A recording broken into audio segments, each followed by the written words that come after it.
Welcome to Rate Groups, Equipment Rates, how to add equipment into the system. Very simple, just like when you added materials, simply click on the Equipment Rates tab. Right after that, click on the Add Equipment Rate button so you could get this Add Equipment Rate template pop-up window.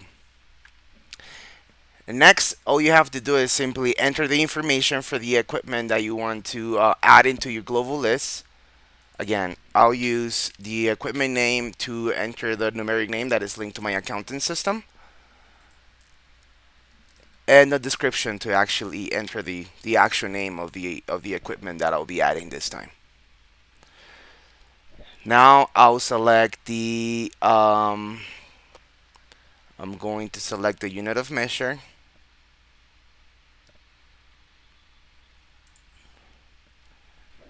I'm going to add the internal rate and make sure that the status is set to active. That's it.